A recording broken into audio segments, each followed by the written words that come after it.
টানা সপ্তম রাতের মতো ইরান জুড়ে হামলা চালিয়েছে আমেরিকা। সামরিক বেসামরিক স্থাপনায় হামলায় নিহত হয়েছেন অন্তত ৩ জন। হামলা হয়েছে হরমুজগানের বিদ্যুৎ ও পানি বিশুদ্ধকরণ স্থাপনা সহ সেতু টানেলের মতো অবকাঠামোতেও। জবাবে বাহরাইন, কুয়েত ও জর্ডানে দফায় দফায় হামলা চালাচ্ছে আইআরজিসি।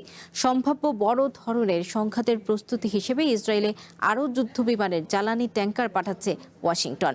হিজবুল্লাহ, হুতি সহ প্রতিরোধ দলগুলোকে প্রস্তুত থাকার বার্তা দিয়েছে তেহরান। এখন সীমিত থাকলেও হামলা অব্যাহত থাকলে পুরোদমে সংঘাতের হুঁশিয়ারি দিয়েছে আইআরজিসি।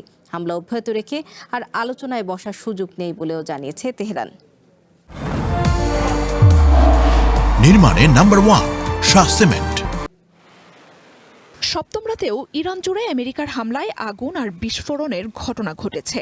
সেন্টকমের বিমান হামলায় হরমুজগান প্রদেশে হতাহত হয়েছেন বেশ কয়েকজন বেসামরিক নাগরিক। অঞ্চলটির 2টি সেতু ও একটি টানেলে বিমান হামলা চালিয়েছে আমেরিকার বাহিনী। এছাড়া ইয়াজাদ, লার, আহভাজ, বুশের, বন্দর আব্বাস, কেশম, দারাবেও ঘটেছে বিস্ফোরণ। বুশেরে আমেরিকার একটি MQ-9 রিপার ড্রোন ধ্বংসের দাবি করেছে আইআরজিসি। ভারত মহাসাগরের উত্তরাঞ্চলে আমেরিকার একটি নৌযানে ক্রুজ মিসাইল হামলার তথ্যও জানিয়েছে বাহিনীটি। এছাড়া বাহরাইনে ওয়াশিংটনের ড্রোন সংরক্ষণাগার এবং AI সেন্টারে হামলা চালিয়েছে আইআরজিসি। কুয়েতের ক্যাম্প উদাইরির অস্ত্র গুদাম ও আল সালেম ঘাটির হেডকোয়ার্টারেও হয়েছে আক্রমণ। দফায় দফায় হামলা হচ্ছে জর্ডানের আল আজরাক বিমান ঘাঁটিতে। দেশটিতে আমেরিকার একাধিক যুদ্ধ বিমান ধ্বংসের দাবি করেছে আইআরজিসি। এই সপ্তাহে ইরানি হামলায় জর্ডানে আমেরিকার বেশ কয়েকজন সেনা আহত হয়েছেন। এদিকে নিরাপত্তা সংখ্যায় সতর্কতা জারি করলেও পরে তা তুলে নেয় সৌদি আরব। হরমুজের মাইন ছড়ানো পথ পাড়ি দেওয়ার সময় 2টি ট্যাঙ্কারে বিস্ফোরণের ঘটনার কথা জানিয়েছে আইআরজিসি। অনুমোদন ছাড়াই আমেরিকার বাহিনীর সাহায্যে চলাচলের চেষ্টা করলে আরও 4টি জাহাজকে আটকে দেয় বাহিনীটি। ভারত মহাসাগরের উত্তরাঞ্চলে আমেরিকার একটি নৌযানে ক্রুজ মিসাইল হামলা করেছে ইরানের বাহিনী।